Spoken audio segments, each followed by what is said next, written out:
I just tried to clean the camera, but it's okay. But we have to know what works and what doesn't work for us, you guys. And then what else, whatever we are unable to understand or process, that we allow God to do those things, because everything truly works out for his good. And so, and in the tension and tears, in anxiety and fears, I prayed. And she prayed. I'm sorry, I made it personal to me, but she prayed. She said, "Please, Lord, please give me your wisdom. Help me to know, help me know what you want me to do, and give me the strength to do it." If that's not my prayer for today or for this week and for the remainder of my life, like, because God is taking us places. He didn't imagine our life to be a stagnant one. He wants to propel us forward in every way possible, and to make sure that we are prosperous, that we are successful, that we are bringing other people to the kingdom, that we are loving, and that we are being loved as he originally intended us to be. Those things matter to him. The small things, that are very minute to us, things that seem minute to him are large to him. He told us to cast our cares upon him. He told us that his yoke is easy and his burden is light. We were not built to carry this entire weight of life by ourselves. He partnered us. He partnered the animals. He partnered humanity. Where he made light, he made day, right? Where he made the sun, he made the moon. Like, he did things in partnership. Life is supposed to be partnered up with something or someone. It's not supposed to be ran by itself. So understand that. This is another piece that kind of touched my soul. It says, before a seed can sprout, it first has to break through its outer shell and leave it behind. There were many things and people that I had to leave. I had to leave behind, and that stuff did not feel good. It didn't feel good. So I know now it won't always feel good, but I've seen growth from it. They've witnessed growth from it, and sometimes people come back around. I had a friendship, um, where we didn't speak for about, shucks, 2 3 years.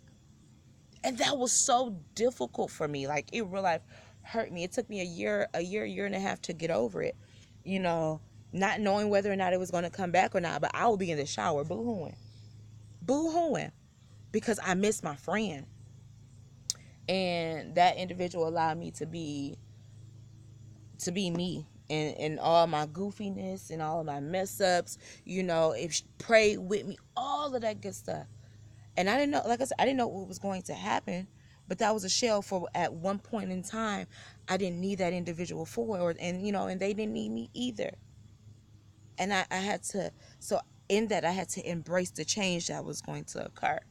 Only for a couple of years thereafter for us to be reunited, and then it's like we never even left. Like, we never had that missing time. It was all love, and the same sentiments were shared. Like, I miss my friend. That was a mutual feeling between the two of us. So, but first, to get to where we're supposed to be, we got to break out of some things. I think about a crab. I think it's a crab.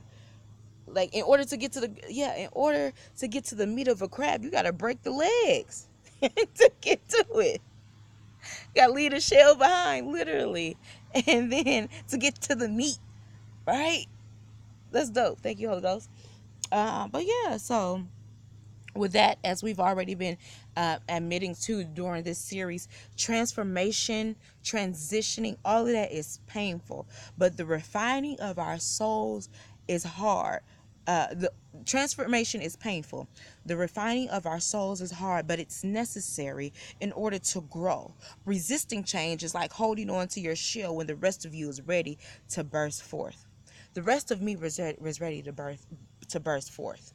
And there's nothing like me feeling like I'm not ready, but I'm ready.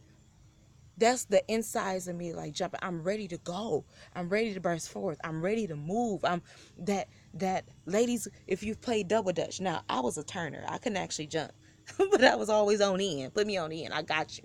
I ain't gonna be on egg beat nothing. But you're waiting Your insides was ready to go in to, to jump into the rope. So you don't jump into the rope. Don't be afraid. All just do it. Nike it, okay? Kaepernick it, Nike. Just do it. But it's necessary. So let's not hold on to your outer shell, because the rest of you is actually ready to burst forth. What was intended to be a gradual breaking actually becomes a jarring explosion. Like, it's not all supposed to happen at once. That's why we got to be in position. That's why we got to be ready. Like, that's the importance of when God is knocking on your heart. That's why it's like, you know what, just go ahead and get that yes, Lord.